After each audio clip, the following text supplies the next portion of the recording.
E se, na verdade, o último passageiro nunca desceu desse trem?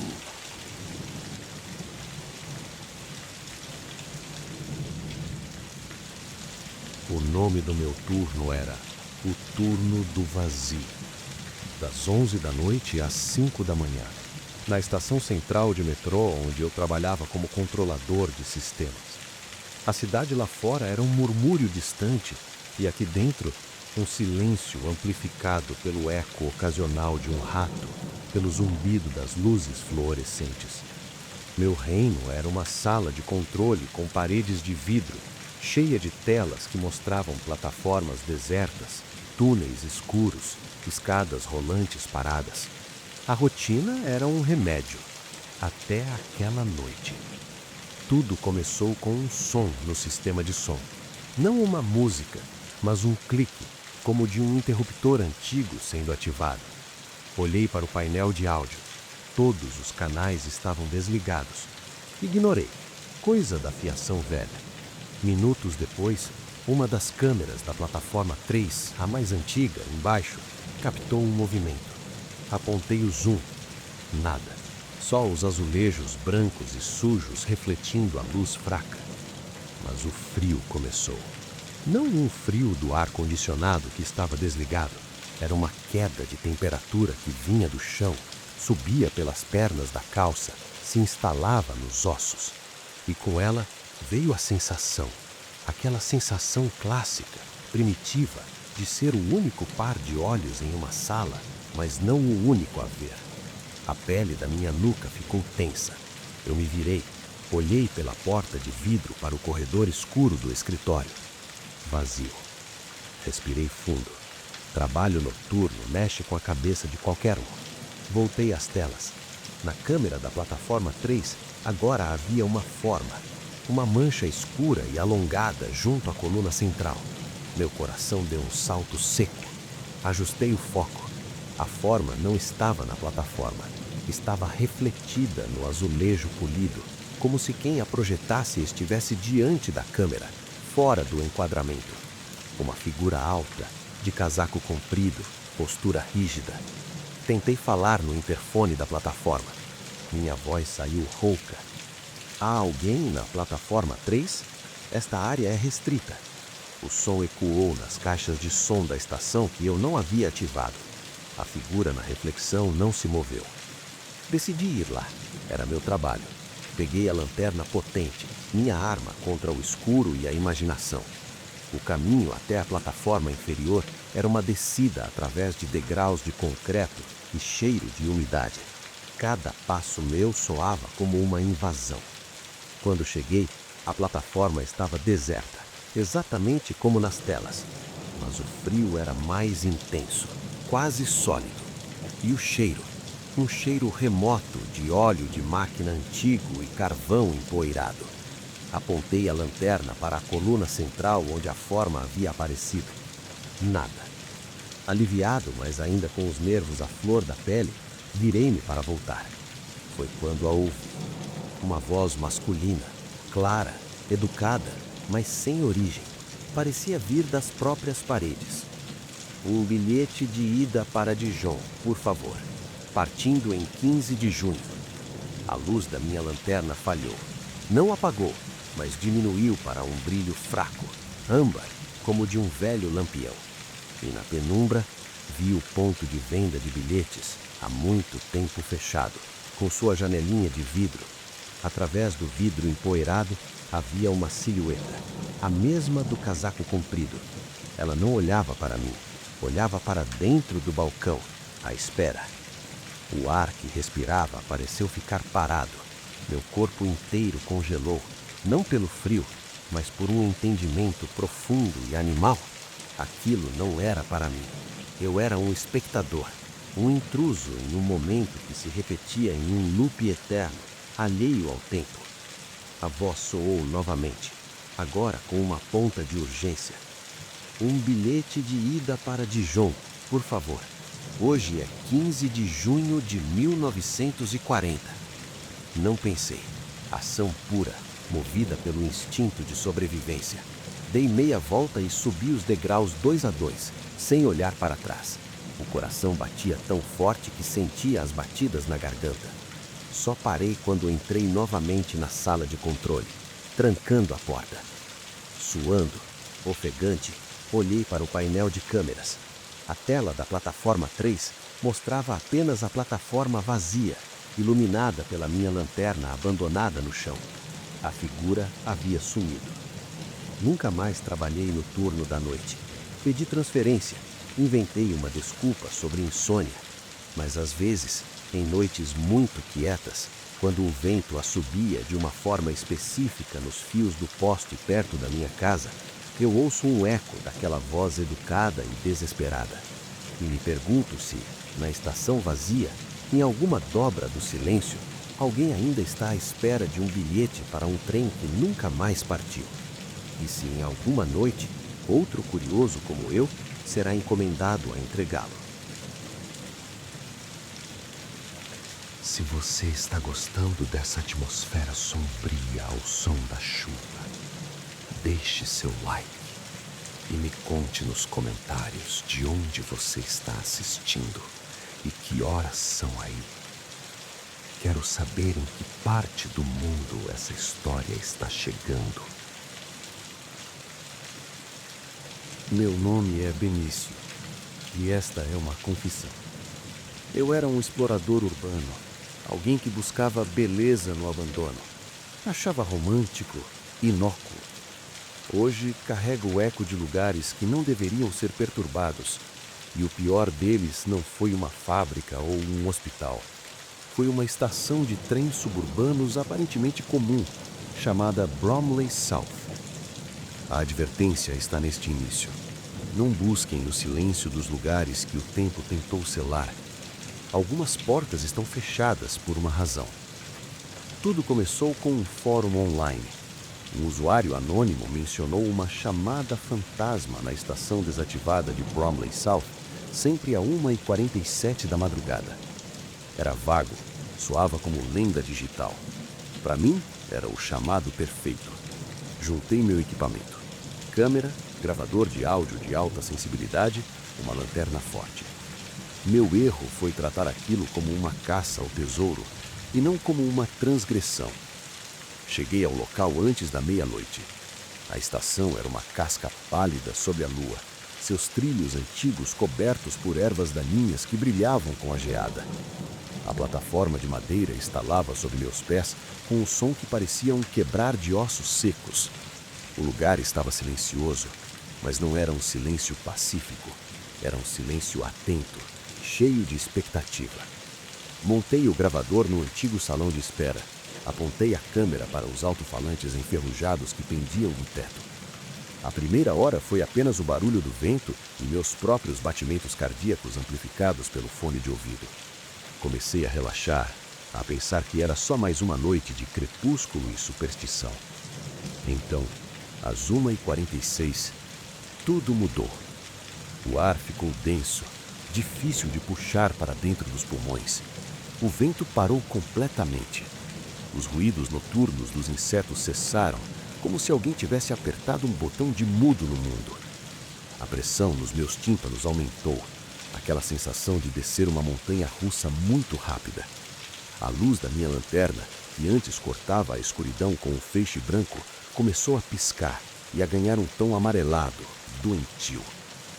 1h47. O som não veio dos alto-falantes antigos. Veio de dentro da minha cabeça primeiro, e depois pareceu emergir de todas as superfícies de uma vez, da madeira, do concreto, do metal frio. Era uma voz sintética, feminina, daquelas antigas de gravador de fita, mas distorcida por algo que soava como estática de uma tempestade distante. Chamada final. Serviço para cemitério Highgate. Plataforma 3. Embarcação imediata. As palavras não eram apenas ouvidas, eram sentidas. Cada sílaba era uma agulha de gelo pressionada contra a minha espinha. Meu corpo inteiro tremeu, uma reação involuntária de puro pavor instintivo. A câmera, que eu segurava com as mãos trêmulas, captou algo que meus olhos não podiam ver claramente. Nas sombras densas da plataforma 3, formas começaram a se agregar. Não eram silhuetas definidas, mas manchas de uma escuridão mais profunda que a noite ao redor, tomando contornos vagamente humanos. Elas não se moviam, apenas esperavam. A voz soou novamente, mais lenta, cada palavra um fardo. Todos os bilhetes devem ser apresentados. Foi então que senti o toque. Não em mim, mas entre mim. Como se algo invisível tivesse passado pelo espaço que meu corpo ocupava e, na sua passagem, deixasse para trás uma memória sensorial. O cheiro agridoce de flores murchas e terra revolvida, a sensação de pano grosso e úmido, o peso opressivo de uma tristeza sem fim. Gritei. Não sei que som saiu da minha garganta. Joguei o equipamento no chão e corri. Corri sem olhar para trás, tropeçando nos dormentes podres, rasgando minha calça no arame barbado da cerca. Só parei quando a luz alaranjada de um poste de rua distante me banhou e os sons normais da noite, um cachorro latindo, o ruído de um carro, lentamente retornaram aos meus ouvidos. Voltei no dia seguinte, de sol alto, para buscar meu equipamento. A câmera e o gravador estavam onde os deixei, mas ambos completamente destruídos, não por impacto, mas como se seus circuitos internos tivessem derretido. A estação parecia apenas o que era, velha e inofensiva. Mas a experiência não terminou ali. Desde aquela noite, todo dia, às 1h47 da manhã, eu acordo. Não por um barulho, mas por um súbito silêncio. O apartamento fica mudo, a rua lá fora fica quieta. E naquele vazio perfeito, por talvez 2 segundos, eu sinto aquele mesmo frio de terra e ouço, como um sussurro na borda da minha mente, o eco de uma única palavra: Highgate. Investiguei por curiosidade, por puro masoquismo talvez. Em 1902, um trem funerário especial que seguia para o cemitério de Highgate descarrilou perto de ali, às 1h47 da manhã. 20 pessoas morreram. Eu não vi fantasmas. Interrompi um ritual. Pisei num momento de trânsito que se repete, e na minha fuga, algo daquela memória, daquela rota, ficou colado em mim. Então esta é minha advertência, dada com o coração ainda pesado pelo arrependimento. Há lugares que guardam ecos. Ecos não são inofensivos. Eles podem se prender a você. Podem esperar por você todas as noites no limiar do sono. Se você ouvir uma história sobre um chamado noturno em uma estação abandonada, sobre um trem para um destino esquecido, não busque a verdade. Feche a aba, desligue o telefone. Aceite o mistério. Porque a curiosidade não só matou o gato. Às vezes, ela condena o gato a ouvir para sempre o apito de um trem que nunca chega. Se essas histórias estão te envolvendo, se inscreva no canal para não perder os próximos relatos de terror ao som da chuva. Aqui sempre tem novas histórias para você relaxar.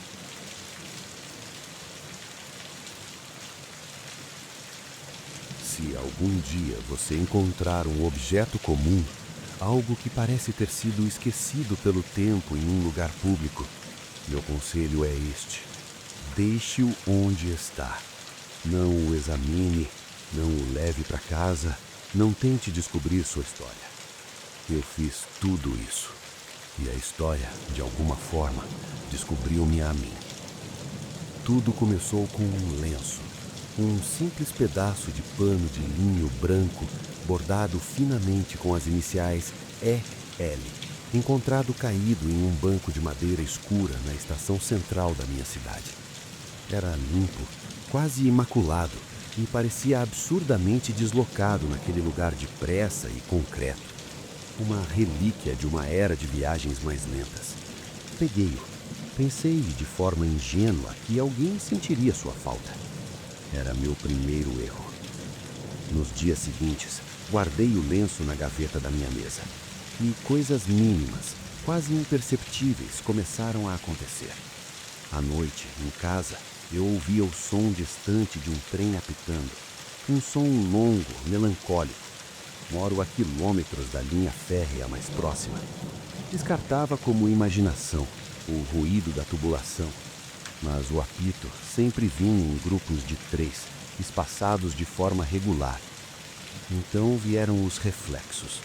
Eu passava por um espelho em casa, ouvia meu reflexo na tela escura do computador e por uma fração de segundo achava ver algo atrás de mim. Não uma figura, mas uma mudança na luz, como se alguém tivesse se movido rapidamente para o campo de visão. A sensação de ser observado tornou-se uma companhia constante, um peso leve mas insistente nos meus ombros. O lenço, entretanto, era a fonte. Tive a brilhante, a estúpida ideia de investigar. Ellen poderia ser Eleonora Lopes? Eduardo Lima? Passei horas em arquivos digitais de jornais antigos, em fóruns de genealogia. A busca era um quebra-cabeça viciante que me fez ignorar o crescente mal-estar em meu apartamento. O ar que parecia ficar mais frio e mais parado à noite, especialmente perto da gaveta onde o lenço estava. A pista veio de um registro obscuro, um acidente ferroviário menor em 1953. Um trem parou em um desvio por uma falha de sinalização. Nenhuma morte, apenas um susto. A lista de passageiros incluía uma Elisa Landim. As iniciais batiam. Foi o suficiente para minha mente, já predisposta, traçar uma conexão. Elisa deve ter perdido o lenço naquele dia de tensão. Caso encerrado. Senti uma ponta de decepção. Esperava por algo mais dramático. Naquela noite, a experiência culminante aconteceu. Acordei com um cheiro forte no quarto. Um perfume floral denso e obsoleto, misturado com o odor adocicado de carvão. O silêncio era absoluto. E então veio o som. Não o apito distante, mas o som claro, cristalino, de alguém chorando. Uma choradeira baixa, contida, feminina, vinha do canto mais escuro do quarto, perto do meu criado mudo, onde estava a gaveta com o lenço. Meu corpo ficou rígido. O medo não era um susto, era uma substância pesada injetada nas minhas veias. Eu podia ver na penumbra a manopla da gaveta. Ela começou a tremer, não violentamente, mas com um tremor fino, persistente, como se algo dentro tivesse vibrando com a mesma frequência daquele choro. A voz então sussurrou. Não veio do canto, pareceu formar-se dentro da minha própria cabeça. Suave, desesperada e infinitamente triste. Ele não veio. Ele disse que pegaria o das 3h15. Olhou para mim e não veio. A manopla parou de tremer. O choro cessou. A luz da rua, que sempre entrava pela fresta da persiana, voltou a iluminar suavemente o canto. Vazio. Eu não dormi mais. Ao amanhecer, com mãos ainda trêmulas, peguei o lenço de linho. Ele estava levemente úmido, como se tivesse sido embalado contra uma pele ansiosa. Não joguei fora. Levei-o de volta à estação central. Não coloquei no mesmo banco. Caminhei até a plataforma mais antiga, a que ainda tem o piso de madeira, e o deixei cair suavemente sobre os trilhos, naquele espaço escuro entre 2 dormentes. Achei que isso resolveria, que devolver o objeto ao fluxo do lugar encerraria a conexão. Estava errado. As coisas não pararam. Elas apenas mudaram. Agora não ouço mais o choro. Ouço o apito do trem, mais próximo. E quando estou na estação, qualquer estação, e vejo um trem das 3h15 da tarde se aproximando, uma inexplicável e avassaladora sensação de abandono me envolve. Uma tristeza que não é minha. E, sem querer, me vejo procurando entre os rostos nas janelas o rosto de um homem que não embarcou há 70 anos, enquanto uma mulher invisível à minha espera segura um lenço que não está mais lá. Portanto, ouça meu aviso dado com a clareza amarga do arrependimento. A história de um objeto é como um fio. Puxe-o com curiosidade e você pode desenrolar algo que estava cuidadosamente embrulhado. Você pode libertar um momento de dor tão intenso e pessoal porque ele se apega a você, buscando um final que nunca chegou. Não recolha o que o mundo deixou para trás. Algumas coisas são perdidas porque precisam ficar perdidas. E algumas esperas, uma vez iniciadas, não sabem como parar.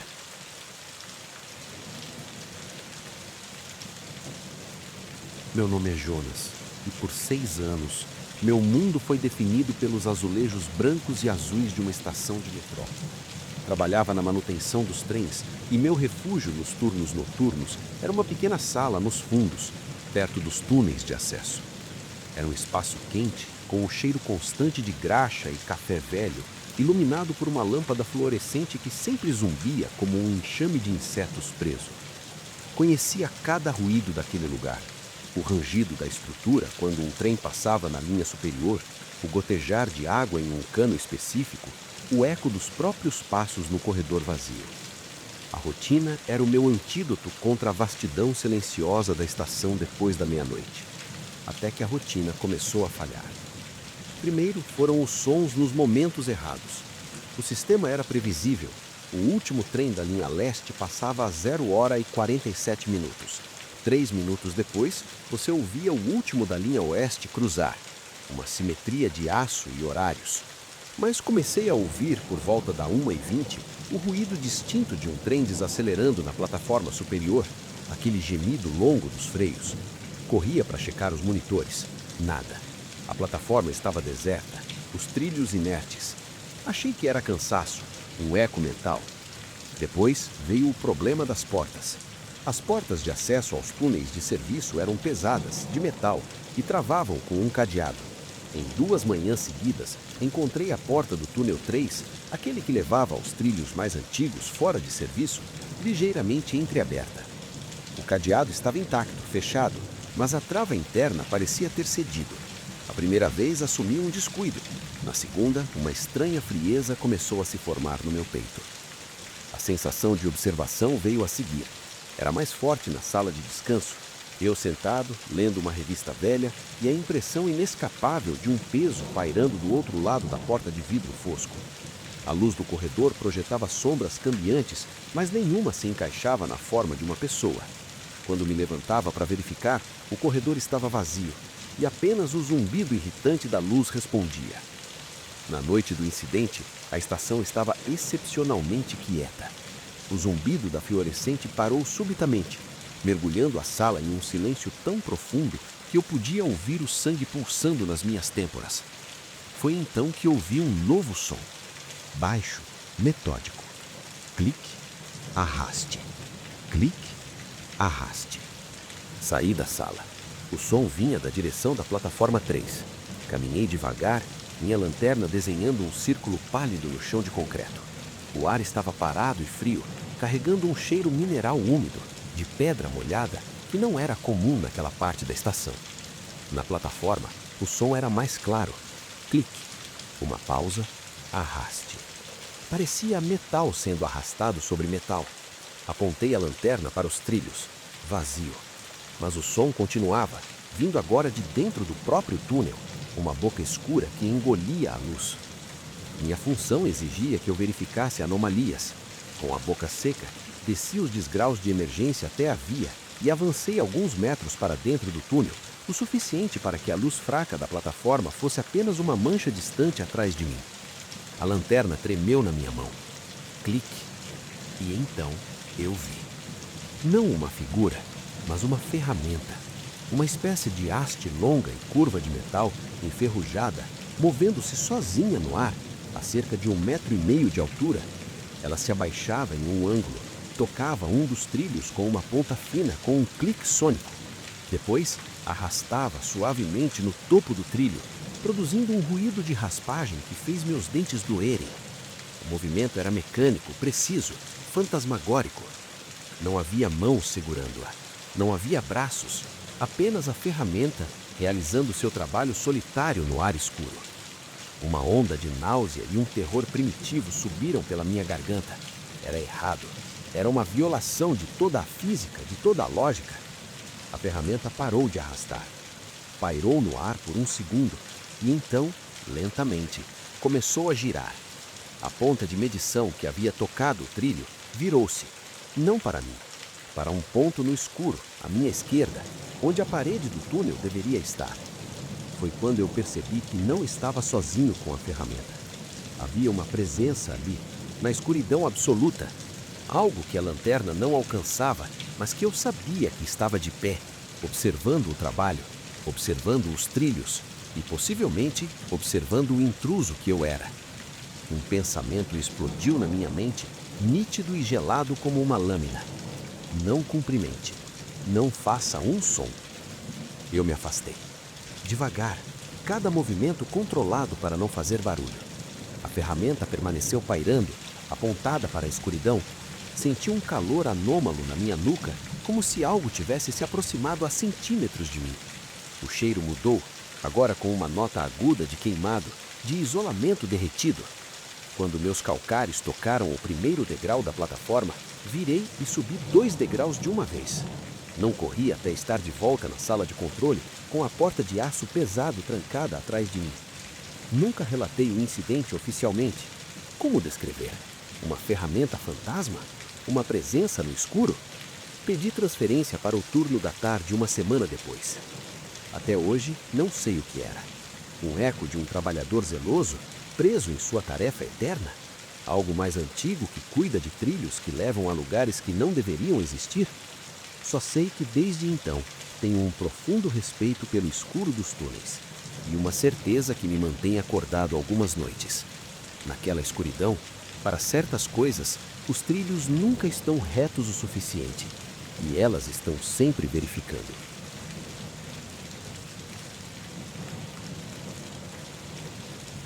Permita-me começar com um aviso.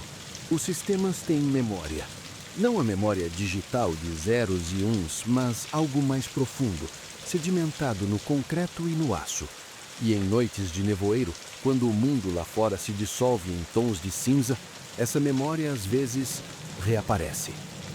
Trabalho no centro de controle de uma grande rede de metrô.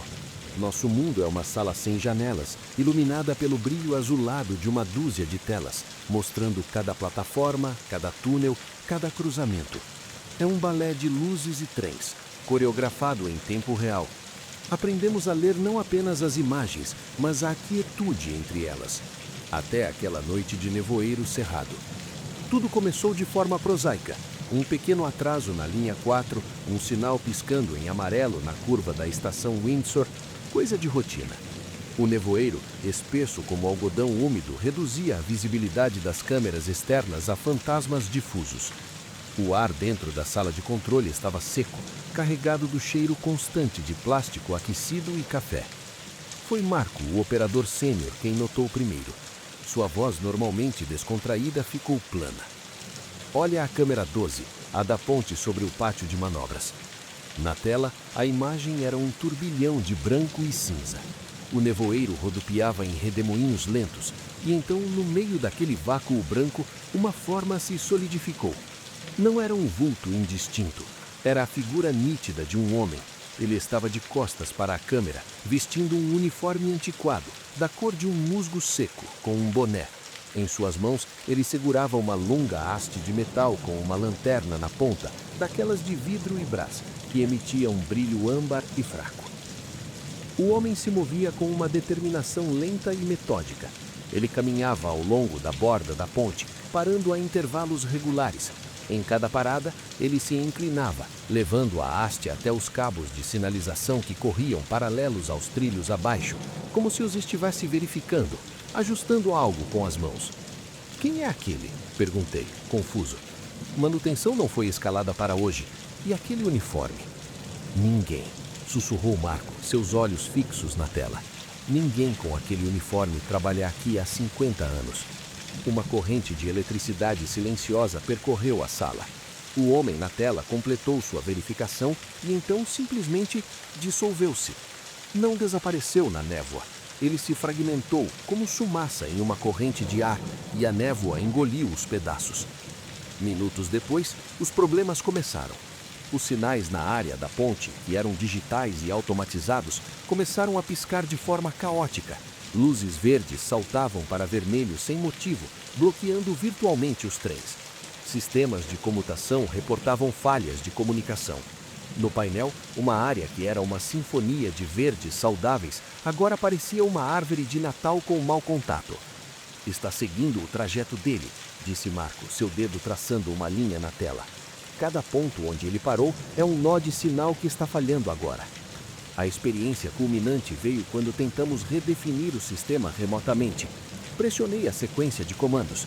Na tela da câmera 12, que agora mostrava apenas o nevoeiro e as luzes erráticas dos sinais, algo aconteceu. A névoa sobre a ponte coagulou, formando novamente uma figura. Desta vez, o homem de uniforme estava de frente.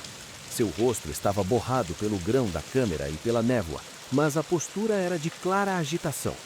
Ele levantou a longa haste e, com a ponta da lanterna de brás, apontou diretamente para a lente. Não para a ponte, não para os trilhos, para nós, para a câmera, para a sala de controle. E então, em todos os alto-falantes da sala de controle, os que nos conectam às estações, aos trens, os internos, um som foi injetado. Não era uma voz, era um ruído metálico, agressivo, o som de uma chave de fenda sendo forçada em uma placa de circuito, amplificado 100 vezes. Um ruído de violação eletrônica pura. Cada tela que monitorava a área da ponte piscou em branco e depois apagou. O feedback agudo parou tão subitamente quanto começou. O silêncio que se seguiu foi pior. Os sistemas 1 a 1 voltaram à normalidade. Os sinais ficaram verdes. A linha 4 pode seguir. Ninguém mais viu a figura. O nevoeiro dissipou-se ao amanhecer. O relatório oficial fala de uma incomum interferência eletromagnética potenciada pelas condições climáticas. Um técnico foi à ponte e encontrou nada. Apenas metal frio e cabos intactos. Mas eu sei o que vi. E Marco, que está nesse trabalho há 30 anos, me contou algo depois, em um tom baixo no estacionamento. Disse que nos arquivos mortos há menções a um inspetor de bitola, nos tempos em que tudo era mecânico, que era famoso por sua meticulosidade. Dizem que ele enlouqueceu após um acidente terrível, insistindo que os trilhos estavam desalinhados com a realidade, que levavam a um vazio. Ele foi encontrado morto na própria ponte, sua lanterna de serviço ainda acesa. A revelação perturbadora não está no que aconteceu, mas no que isso implica. Se os sistemas têm memória, o que mais pode estar registrado no aço e no concreto? E se aquele inspetor, ou o ecoo dele, ainda acredita que seu trabalho não está completo, que cada falha de sinal, cada interferência é um sinal de que os trilhos estão lentamente se torcendo para um destino errado? Agora, toda vez que o nevoeiro desce para a cidade, meus olhos são atraídos para a câmera 12. E eu me pergunto, não se vamos vê-lo novamente, mas se em alguma noite ele finalmente vai terminar seu reparo. E o que acontecerá com os trens que passarem por ali depois?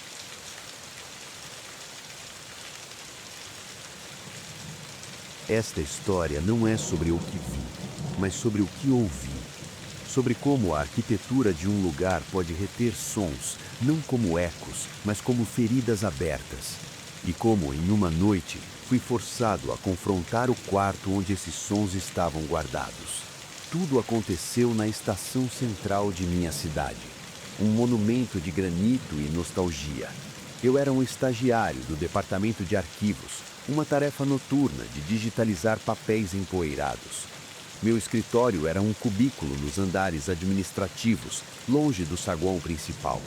Para chegar ao banheiro mais próximo, eu tinha que descer um corredor lateral, passar por uma porta pesada marcada Manutenção, Zona Técnica, e então virar à esquerda. Era um caminho que eu fazia automaticamente, iluminado por lâmpadas econômicas que demoravam a acender. O som apareceu primeiro como uma sugestão. Uma noite, parado no corredor, esperando a luz hesitante clarear, achei ouvir um arrastar de pés vindo de trás da porta de manutenção. Parado, prestei atenção. Silêncio. Atribuí a tubulação. Na noite seguinte, foi um tilintar baixo, como de ferramentas sendo cuidadosamente colocadas em uma bandeja de metal. O som era claro, mas abafado, como se atravessasse uma grossa barreira. A porta estava sempre trancada. Eu conferia o cadeado. A curiosidade, lenta e insidiosa, foi me pegando. Comecei a adiar minha ida ao banheiro para aquele horário só para ficar parado no corredor escuro ouvindo. Os sons nunca eram os mesmos. Algumas noites eram um assovio baixo e desentonizado. Outras um suspiro profundo, o tipo que alguém dá após um trabalho físico pesado. Uma vez foi o ruído inconfundível de vidro sendo limpo vigorosamente com um pano. A atmosfera ao redor da porta começou a mudar. O ar ficava mais frio ali, um frio seco e estanque. A luz acima da porta passou a piscar com um ritmo irregular, como um coração nervoso. A sensação de ser observado tornou-se uma certeza sempre que eu estava naquele trecho do corredor. Mas a observação parecia não vir de mim, mas de dentro. Como se a porta fosse uma pálpebra fechada e algo do outro lado estivesse ciente da minha presença, da minha escuta furtiva. A experiência culminante aconteceu quando, em uma queda de energia breve que afetou todo o prédio, as luzes de emergência não acionaram naquele corredor. Fiquei mergulhado em uma escuridão absoluta, a meio caminho entre meu escritório e a porta. Paralisado, segurando a parede fria. Foi então, no vácuo de som e visão, que o quarto atrás da porta se manifestou completamente. Primeiro veio o cheiro, uma mistura ácida de produtos de limpeza antiquados, cera de chão e um fundo adocicado de mofo. Depois os sons se sobrepuseram, não mais abafados, mas nítidos, como se a porta tivesse desaparecido. Ouvi o assovio, agora uma melodia triste e repetitiva. Ouvi o arrastar de pés, lento, cansado. Ouvi o tilintar das ferramentas, e então um novo som, o roçar de um pano úmido e pesado contra uma superfície lisa, em grandes arcos circulares. Squeak, squeak, squeak. Era o som de alguém limpando, trabalhando. Mas era o trabalho de um só homem? Os ritmos se entrelaçavam. O assovio vinha de um canto, o arrastar de pés de outro, o limpar de um terceiro ponto. Era como ouvir uma gravação de uma equipe inteira de zeladores noturnos, fantasmas de uma época em que a limpeza era feita à mão, em vastos salões vazios. A sensação que senti não foi um susto, mas um afogamento. Eu estava imerso na memória auditiva daquele quarto. Era uma sala que não guardava objetos, guardava turnos, guardava as horas solitárias de homens que cuidavam da grandiosidade vazia da estação, seus pequenos sons de trabalho sendo absorvidos pelas paredes ano após ano. A pior sensação foi a de compreensão. Aquele não era um lugar assombrado por um evento trágico, mas por uma rotina. Era o eco da própria normalidade, da laboriosidade humana, presa em um looping eterno. E eu, do lado de fora, era o intruso que parava para ouvir, quebrando a solidão deles com minha atenção não convidada. As luzes voltaram com um estalo. O corredor estava iluminado, vazio e silencioso. A porta de manutenção estava lá, comum, com seu cadeado enferrujado. Nunca mais fiquei parado naquele corredor. Corro até o banheiro, olhos fixos à frente. Mas às vezes, quando a estação está particularmente silenciosa no meu turno, acho que ouço, muito ao longe, o som de um pano sendo torcido e a melodia desconexa de um assovio. E me pergunto se, quando eu for embora, algum pequeno som meu, o clique do teclado, o roçar da minha cadeira, ficará preso nas paredes do meu cubículo, repetindo-se para um futuro estagiário curioso e assustado.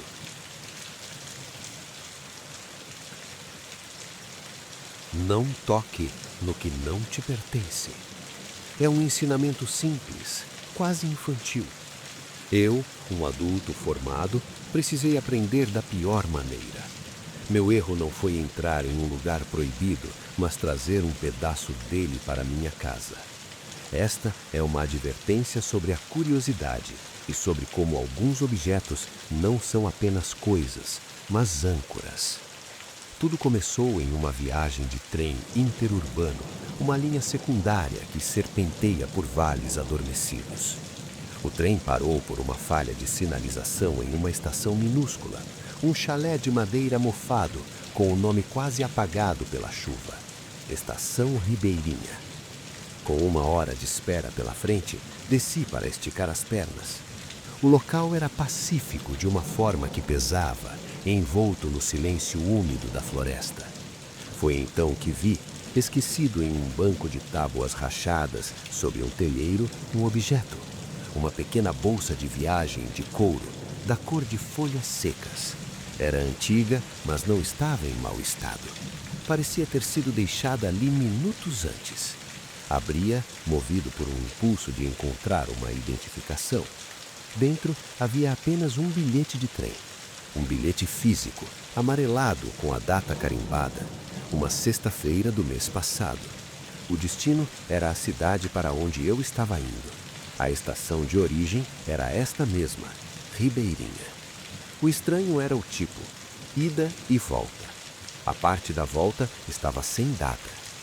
Ninguém à vista, o bilhete parecia válido, em um ato de pragmatismo estúpido e, admito, de uma certa avareza, peguei a bolsa. Pensei, se ninguém voltou para buscá-la, posso usar o bilhete de volta. É um desperdício deixá-lo aqui apodrecendo. Coloquei a bolsinha de couro na minha mochila.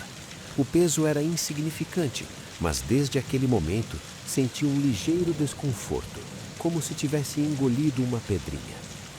Naquela noite, em casa, coloquei a bolsa em uma prateleira do meu estudo. O desconforto persistia.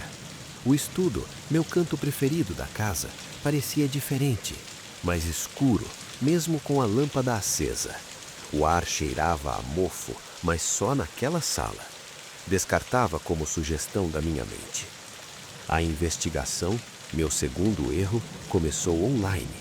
Pesquisei a Estação Ribeirinha. Poucos resultados.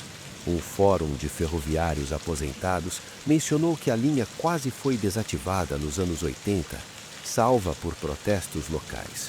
Um usuário com o nick Velho Maquinista comentou de passagem: ainda tem gente que compra bilhete de ida e volta naquela janelinha? O senhor do casaco comprido ainda aparece nas cestas? O comentário tinha 10 anos. Meus dedos ficaram frios sobre o teclado. Na sexta-feira seguinte, o clima em casa mudou. A pressão atmosférica parecia cair. À noite, acordei com um barulho vindo do estudo. Não era alto. Era o som de algo de couro sendo aberto com cuidado, o estalo de uma fivela, o roçar de uma alça. Fiquei deitado, paralisado, ouvindo. Depois, silêncio. Na manhã, a bolsa estava na prateleira, mas não como a deixara. Estava levemente deslocada, virada para a porta. E o cheiro de terra molhada e folhas apodrecidas impregnava o cômodo. O bilhete de volta, que eu havia guardado separadamente em uma gaveta, estava em cima da minha escrivaninha, úmido em uma ponta. A experiência culminante chegou na sexta-feira seguinte. Decidi ficar acordado. Sentei-me na sala ao lado, no escuro, a porta do estudo entreaberta. A meia-noite passou. À 1 da manhã, nada. Começava a achar que era loucura minha. Foi então que senti, não ouvi, uma mudança. Era como se o ar dentro do estudo se tornasse mais denso, mais ocupado. Então vi. Uma mancha de umidade começou a se formar no carpete do lado de fora da porta do estudo. Não era uma poça. Tinha a forma aproximada de 2 pegadas. Pegadas que pareciam ter vindo do corredor e parado diante da porta. A madeira da porta emitia um rangido baixo, como se um peso muito leve se encostasse nela. E uma voz sussurrou. Não foi um som audível aos meus ouvidos, foi uma impressão verbal que se formou direto na minha consciência, carregada de uma cortesia antiquada e de uma fadiga profunda. Obrigado por guardar. A volta sempre é mais demorada. As pegadas de umidade no carpete inverteram a direção, uma depois a outra, como se alguém estivesse recuando, e se apagaram, secando diante dos meus olhos em questão de segundos. O ar no corredor aliviou. Corri até o estudo. A bolsa de couro ainda estava na prateleira, mas agora ela estava fria ao toque, e dentro dela, repousando sobre o forro de cetim desbatado, havia um único objeto novo, uma agulha de pinheiro, ainda verde e úmida, como colhida há instantes na floresta. Não preciso dizer que devolvi a bolsa. Na manhã seguinte, dirigi até a estação deserta e a coloquei exatamente no mesmo banco. O bilhete de volta, agora permanentemente manchado e frágil, deixei dentro. Portanto, ouça este aviso com o peso do meu arrependimento. Alguns objetos não estão perdidos, eles estão depositados. Eles servem como ponto de referência para coisas que ainda transitam entre um lugar e outro em rotas que não constam em nenhum mapa. Quando você pega esse objeto, você se torna parte do itinerário. Você vira uma parada não autorizada em uma jornada antiga. As consequências persistem. Toda sexta-feira à noite, o ar no meu corredor esfria ligeiramente por volta da 1 da manhã. E eu, sentado na minha sala, seguro a respiração. Não por medo de que algo entre, mas por um temor solene e aprendido. O medo de que algo, em seu caminho de volta para a floresta e para o passado, precise novamente parar na minha porta para buscar o que é seu. E dessa vez, talvez decida que a viagem já foi longa demais.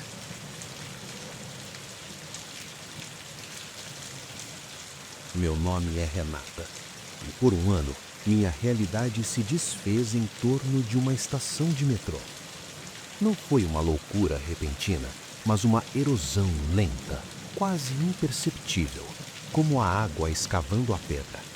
A estação Luz, para mim, deixou de ser um lugar de passagem e se tornou um quebra-cabeça do qual eu havia perdido uma peça vital, a certeza. Tudo começou com os horários. Eu pegava o trem das 18h17 todos os dias, sempre no mesmo vagão, porta do meio. A precisão era reconfortante. Até que, em uma terça-feira comum, o trem chegou às 18h16. 1 minuto de diferença. Nada demais, pensei. Atrapalhos na linha. Mas no dia seguinte, foi 18h18. Depois, 18h15. Nenhum atraso ou adiantamento era anunciado. Os outros passageiros embarcavam com sua indiferença habitual. Perguntei a uma senhora que sempre viajava comigo. O trem não costuma ser às 18h17? Ela me olhou confusa. É sempre por volta desse horário, né, querida? Por volta. A palavra me soou como uma traição. Depois foram as luzes. As luzes fluorescentes da plataforma, que tinham um brilho branco-azulado específico, começaram a parecer diferentes. Um tom mais quente, mais amarelado, como as lâmpadas incandescentes antigas. Eu olhava para cima, piscava e elas voltavam ao normal. Achava que era cansaço da vista, mas a sensação persistia. Por uma fração de segundo, a estação era mais antiga, mais opaca. A paranoia cresceu a partir das memórias contraditórias. Havia uma lojinha de jornais na saída norte. Certeza absoluta. Um dia, notei que no lugar havia uma fileira de cadeiras de plástico azul. Perguntei a um funcionário sobre a loja. Ele franziu a testa. Aqui? Nunca teve loja nenhuma. Só essas cadeiras desde que eu trabalho e são 10 anos. Comecei a anotar tudo. Pequenas inconsistências. Um cartaz de filme que eu não reconhecia. Um piso que parecia mais gasto em um lugar. Um cheiro de cigarro no ar onde era proibido fumar há décadas. Meu caderno de anotações se encheu de detalhes que, isolados, eram insignificantes. Juntos, formavam um quadro de um lugar que oscilava, que respirava de forma irregular. A experiência culminante, aquela que rasgou o véu da dúvida e me deixou à deriva, aconteceu em uma noite de chuva. O trem estava lotado, abafado. Desci na minha estação, aliviada. O saguão estava praticamente vazio, apenas o eco dos meus passos na superfície molhada. Caminhei em direção à saída leste, minha habitual. E então, parei. Diante de mim, onde deveria haver os torniquetes modernos e as catracas de vidro, estava uma estrutura de madeira e ferro pintado de verde. Uma cancela antiga, daquelas com uma barreira que um funcionário manualmente abaixava. Do outro lado, o corredor que levava à rua não era o corredor iluminado por luzes de LED. era mais estreito, com azulejos marrons e amarelos, e a luz vinha de globos opacos presos ao teto alto. Um cheiro de carvão, óleo quente e papel molhado impregnava o ar. Meu coração parou, não de medo, mas de um reconhecimento profundo e aterrorizante. Aquilo cheirava à infância, a visitas à cidade com o meu avô há 30 anos. Eu estava vendo a estação como ela era, não como ela é. Girei no meu eixo, procurando por uma âncora na minha realidade. Vi os anúncios digitais brilhando ao longe, na outra extremidade do saguão. Vi um casal passando pelos torniquetes de vidro. A normalidade estava a 50 metros de distância. Voltei a olhar para a saída leste. A cancela de madeira ainda estava lá, e agora, sentado em um banquinho ao lado, um homem de uniforme azul giz, com um boné, olhava para o vazio como se aguardasse um trem que não viria. Um calafrio percorreu meu corpo, não de frio, mas de uma solidão cósmica. Eu estava em 2 lugares ao mesmo tempo e nenhum deles me aceitava completamente. Fechei os olhos com força, contei até 3. Quando os abri, suando, a cancela de madeira havia desaparecido. No lugar, os torniquetes de vidro reluziam sob as luzes frias. O cheiro antigo se dissipara, substituído pelo odor neutro da chuva e do concreto. Desde então, não tenho uma resposta. Não fui abordado por fantasmas, não ouvi vozes. Apenas perdi a confiança fundamental no meu entorno.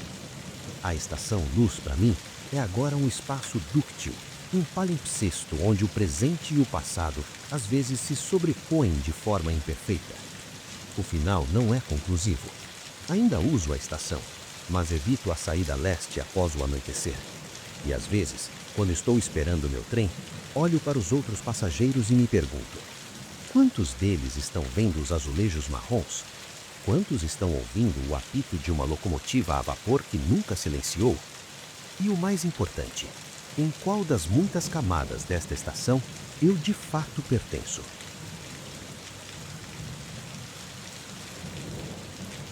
Meu nome é Tomás, e esta história não é sobre um fantasma, mas sobre uma memória que se recusa a ser apenas memória. É sobre como o passado, em certos lugares, não está arquivado, mas suspenso, esperando por uma combinação perfeita de condições para se tornar, por um instante, tangível. Tudo começou de forma absurdamente banal. Uma viagem de negócios para o Japão. A cidade era um labirinto de neons e sombras, e meu hotel ficava a poucos quarteirões de uma estação de metrô movimentada, a estação Yamashita. Nada parecia fora do comum, era apenas mais um nó na vasta rede de transporte de uma metrópole, até a primeira noite de nevoeiro. O nevoeiro naquela cidade não era como o que eu conhecia. Ele não descia do céu, parecia emergir do próprio asfalto. Uma fumaça úmida e pesada que engolia os sons e alongava as luzes em halos fantasmagóricos. Naquela noite, voltando de um jantar, a visibilidade era tão baixa que eu caminhava mais por instinto do que por visão. A entrada da estação, normalmente um portal de luz, era apenas uma mancha difusa de brilho no branco leitoso. Foi dentro da estação, porém, que a atmosfera mudou. O enorme saguão, geralmente reverberante com passos e anúncios, estava estranhamente silencioso. Poucas pessoas, todas com pressa, deslizando como sombras através do vapor.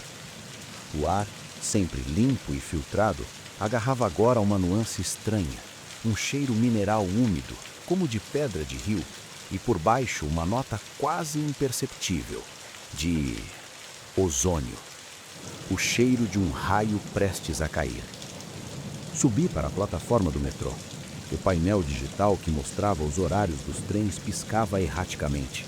Alguns caracteres embaralhados, como se tentassem formar palavras em outro idioma.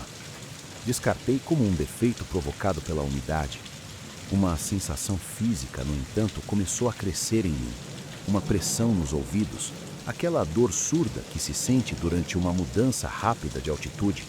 E com ela, um frio que não vinha de fora, mas parecia nascer no centro dos meus ossos.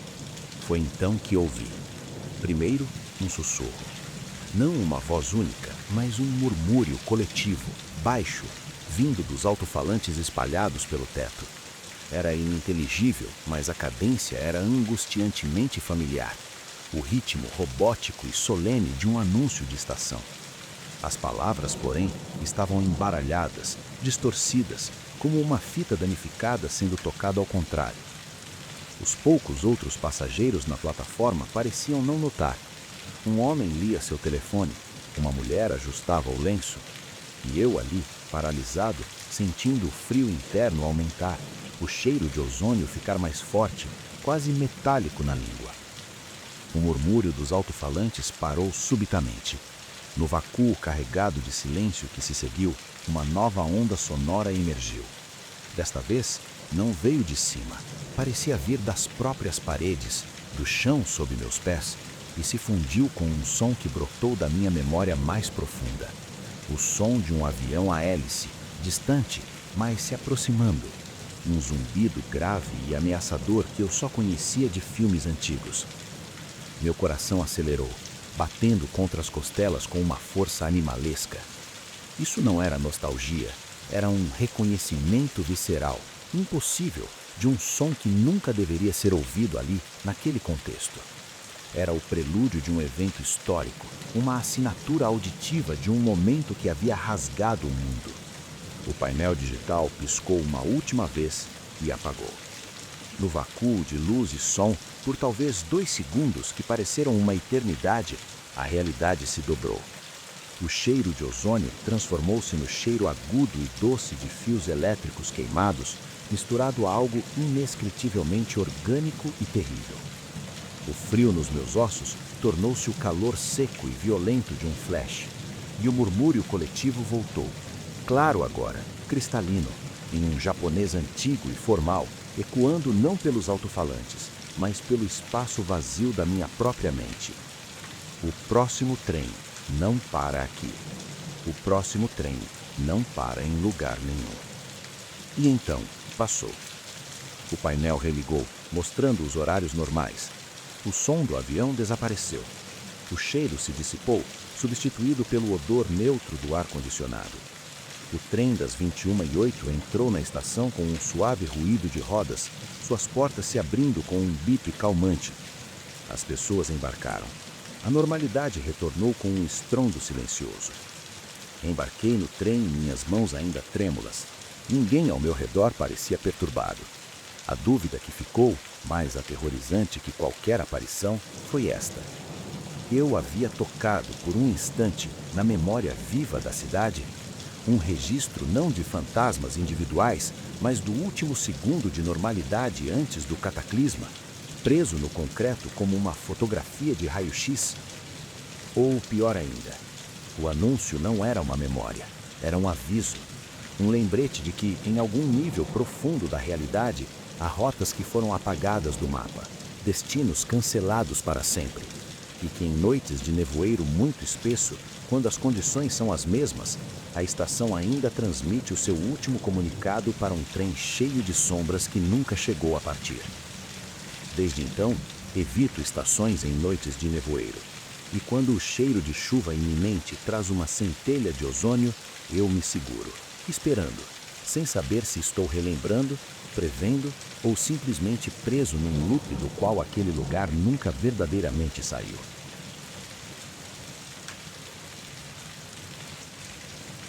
O aviso que recebi foi simples, dito com a serenidade de quem está citando um fato geológico.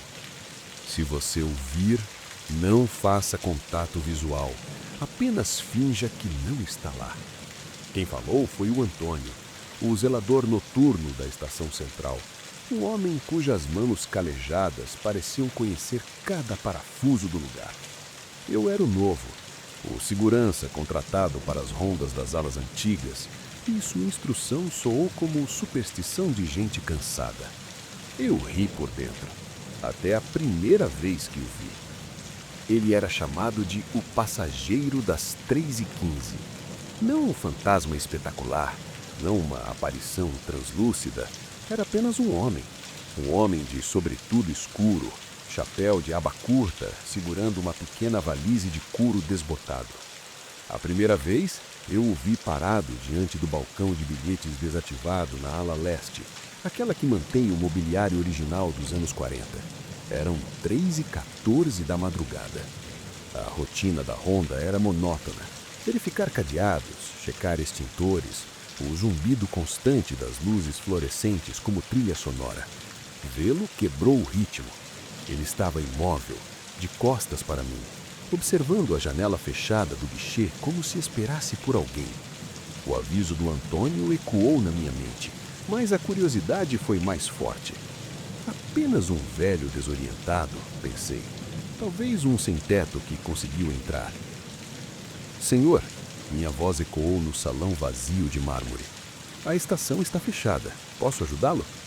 Ele não se moveu. Não deu sinal de ter ouvido. O silêncio que se seguiu foi mais denso do que qualquer silêncio noturno. Era um vácuo ativo que sugava todos os outros sons. Senhor? Repeti, aproximando-me um passo. Foi então que ele se virou, lentamente. Seu rosto era pálido sob a luz fria, mas não sobrenaturalmente. Tinha feições comuns, talvez um pouco desbotadas pelo tempo, como uma fotografia guardada por décadas. Seus olhos, porém, não encontraram os meus. Eles olhavam através de mim, fixos em um ponto distante na minha direção, como se eu fosse uma mancha de umidade na parede. Um bilhete de ida para Dijon, por favor. A voz era clara, educada, mas plana, sem emoção, sem esperança. Partindo em 15 de junho. A data me atingiu como uma pancada. Não era uma data do futuro, era uma data específica e passada. Um peso frio se instalou no meu estômago. O guichê está fechado, gaguejei, apontando para a janela escura. Não há trens nesta hora. Ele não reagiu às minhas palavras. Seus olhos vazios permaneceram fixos no nada atrás de mim. Sua mão, envolta em uma luva de couro fina, tocou a superfície do balcão de madeira. Um gesto familiar, expectante. Um bilhete de ida para Dijon. Hoje é 15 de junho de 1940. O ano caiu no silêncio do salão como uma pedra num lago congelado. 1940. A Segunda Guerra. A queda da França. Um tremor percorreu minha espinha, mas não era de medo. Era um terror mais profundo. Um horror existencial diante daquela fixação absoluta, daquela necessidade presa em um loop de tempo. Lembrei-me do aviso. Não faça contato visual. Eu já havia falado, já havia perturbado o ritual. Agora eu precisava sair. Finja que não está lá. Desviei o olhar bruscamente, focando em um cartaz antigo na parede oposta. Fingi ajustar o rádio no meu cinto. Meu coração martelava contra o externo. Pelos cantos da visão, percebi que ele lentamente se virava de volta para o guichê, retomando sua posição de espera. A pressão no ar diminuiu um pouco. Caminhei para longe, passo a passo, sentindo seus olhos cegos nas minhas costas. Não corri até estar do outro lado da porta de serviço, com o metal grosso entre nós. Contei ao Antônio na manhã seguinte. Ele apenas assentiu, esfregando o queixo. Ele aparece, só isso. Nunca tenta entrar nos trens, nunca vai embora, só pergunta. Desde que eu comecei aqui, há 30 anos, é a mesma coisa. Mas por quê? O que aconteceu em 15 de junho de 1940? Antônio olhou para mim e pela primeira vez vi uma sombra naquele olhar sereno. Pesquisei uma vez, nos arquivos velhos, um trem civil que ia para Dijon nessa data foi atingido por um bombardeio de erro. Ninguém sobreviveu. Ele fez uma pausa. Talvez ele tenha perdido o trem. Talvez estivesse comprando o bilhete naquele exato momento. O ponto é que ele ainda está aqui, na fila. E o guichê nunca mais vai abrir. A experiência culminante não mudou. Eu o vi outras vezes, sempre às 3h15, sempre a mesma pergunta. Aprendi a desviar o olhar, a conter a respiração quando passava por perto, a ser apenas mais uma sombra na sua eterna espera. O final não traz revelações. O passageiro das 3h15 ainda está lá. Eu me transferi para o turno da tarde, mas a dúvida que ele plantou em mim é mais persistente que qualquer fantasma. Quando um momento de trauma é tão absoluto, tão cheio de uma necessidade não realizada, ele pode criar um sulco no próprio tempo? E se sim, quantos desses sulcos existem por aí, com pessoas presas neles, repetindo seu último gesto mundano eternamente, enquanto o mundo segue adiante e nunca ouve seu sussurro no vazio das 3h15? Ele não é um perigo, é uma tristeza fossilizada. E a pergunta que nunca me atrevo a fazer, a dúvida que realmente me assombra, é: se um dia, por um milagre ou um erro cósmico, a janela daquele guichê se iluminasse e um funcionário aparecesse, o que aconteceria com ele? Ele simplesmente desapareceria? Ou, finalmente conseguindo seu bilhete, ele se viraria e encararia o vazio da plataforma, percebendo, depois de 80 anos, que não há trem algum para pegar? Prefiro não saber. Algumas portas, mesmo as imaginárias, é melhor que permaneçam fechadas. Ainda acordado? Então aproveita e deixa seu like, se inscreve no canal e comenta de onde você está assistindo. Mas calma, eu preparei mais um vídeo para tentar te fazer dormir. Ele já está na tela. Te espero lá.